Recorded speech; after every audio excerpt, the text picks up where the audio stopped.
नमो नमः प्यारे बच्चे। आज हम अपने अगले पाठ की ओर ध्यान केंद्रित करते हैं, जिसका नाम है चित्र वर्णन। इंग्लिश में इसे पिक्चराइजेशन कहते हैं। चित्र वर्णन का मतलब होता है चित्र के में जो दिखाई दे रहा है उसके बारे में बताना। और संस्कृत में चित्रों का वर्णन करने के लिए आपके लिए कुछ शब्द दिए जाते हैं, जिनकी सहायता से आप चित्र वर्णन को आसानी से कर सकते हैं। चित्रों को जब भी आप बनाएं, चित्र का वर्णन जब भी आप करें तो सरल व छोटे वाक्यों का प्रयोग करें। आप वाक्य में देखिए कि जितना छोटा वाक्य होगा उतना ही आपका सही होगा, उसमें कोई गलती नहीं होगी। और दूसरा, कर्ता और क्रिया के अनुसार ही वाक्य का प्रयोग करिए। वाक्य में बनाते समय आप कभी कभी अव्यय शब्दों का भी प्रयोग कर सकते हैं।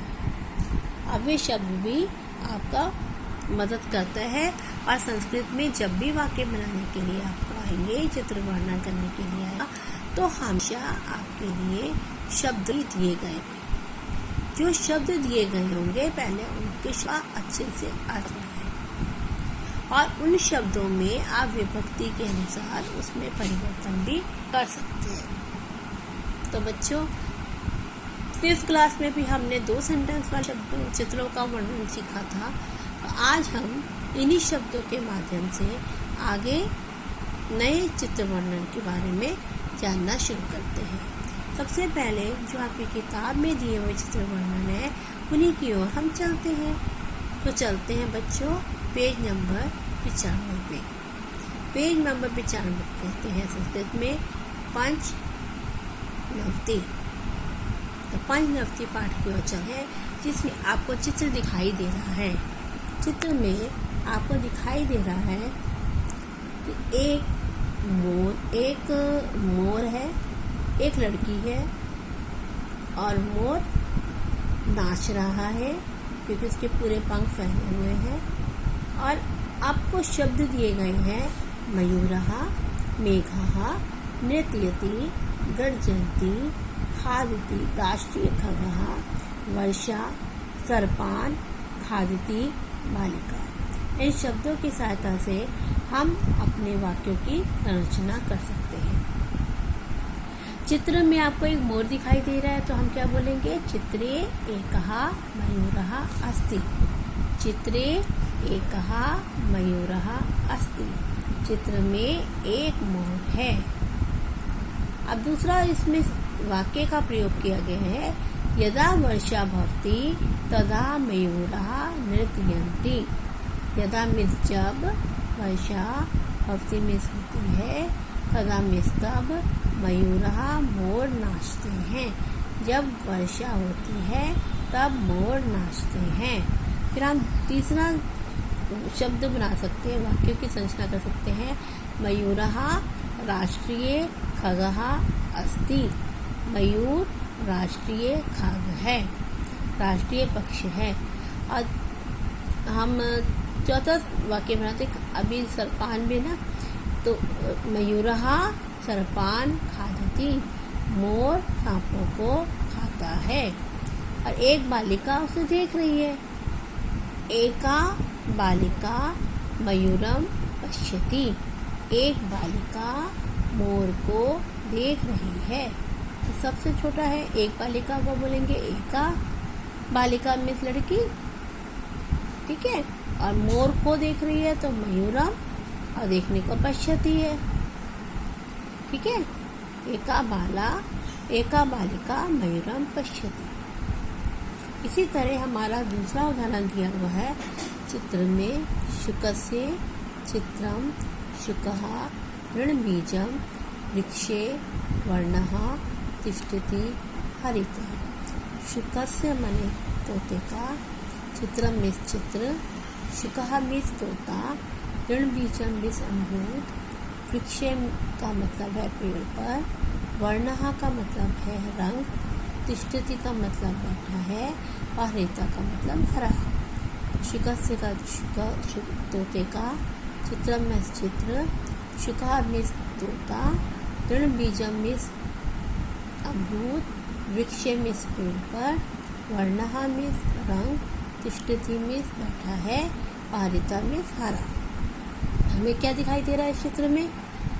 एतत् चित्रम शुकस्य अस्ति। इस चित्र में तोता है। यह चित्र तोते का है। अब तोता कहाँ बैठा है? शुकः वृक्षे तिष्ठति। बैठा है को कहते हैं तिष्ठति। शुकः मीन्स तोता पेड़ पर बैठा है और क्या खा रहा है और उसका रंग कैसा होता है? शुकस्य वर्णः हरितः भवति। तोते का रंग हरा होता है। ठीक है, तो हम एक और सेंटेंस बना सकते हैं। और तोता क्या कर रहा है? शुकः दृढ़ बीजम खादति। तोता दृढ़ बीजम मतलब अमरूद को खा रहा है। और क्या होता है? प्रिय खाद्य होता है बच्चों का। तोते को देख के बच्चे खुश होते हैं ना, तो हम ये भी वाक्य बना सकते हैं कि एषः बालानां प्रिय खगः भवति। यह बच्चों का प्रिय खाद्य होता है। तो बच्चों, अब हमारे ये हुआ। अब हम इसके अलावा चित्र वर्णन कर सकते हैं दूसरे का भी। इसका मैंने आपको दिया हुआ है। देखिए, चित्र दिया हुआ है, आपको दिखाई दे रहे हैं। चित्र में इसमें भी जैसे तो तोते का था वैसे ही ये कबूतर का है। कबूतर में कबूतर का, और वो पेड़ पर ही बैठा हुआ है। ठीक है, अब इसके लिए भी शब्द दिए हुए हैं। पहला है तिष्ठति, दूसरा है कपोतः, तीसरा है श्वेतः, चौथा है कीटान, पांचवा है शांति प्रिय, छठा है वृक्षे, सातवां है भक्ष्यति, आठवां है खगः, पालयन्ति और विग्रह।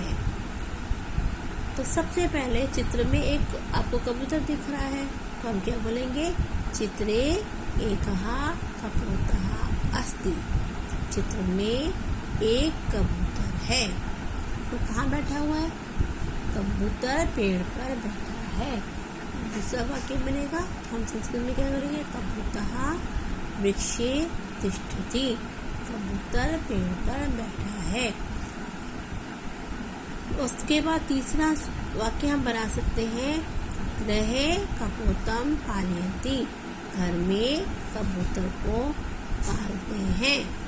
कई लोग घरों में पालते हैं ना कबूतर को, तो कई घरों में पालते हैं, तो इसलिए लिखा है गृहे कपोतः पालयन्ति। ये सारी कपोतः भी आपके शब्दों में ये दिया हुआ है और पालयन्ति भी दिया हुआ है। अब चौथा वाक्य हम बना सकते हैं, कपोतः शांति प्रिय खगः अस्ति। शांति प्रिय भी दिया हुआ है, खगा भी दिया हुआ है, और कपोतः भी दिया हुआ है। तो हमारा एक ही शब्द आया अस्ति। कपोतः शांति प्रिय खगः अस्ति। कबूतर शांति प्रिय पक्षी है। और क्या है? सा कीटान भक्ष्यति। वह कीड़ों को भक्ष्यति में खाता है। वह कीड़ों को खाता है। तो बच्चों, ध्यान से हमें वाक्य संरचना करनी चाहिए। और आज हम गूगल क्लास में अपने इन्हीं शब्द के कोई डाउट होगा, किसी को कोई संदेह होगा, तो प्लीज़ प्लीज़ प्लीज़ आप पूछिएगा। क्योंकि जब तक हम पूछते नहीं हैं, जब तक हम अपने डाउट को क्लियर नहीं करते, तब तक किसी को नहीं पता चलता कि हमें और क्या सीखना है या हमारी गलती क्या है। तो बच्चों, मिलते हैं शाम।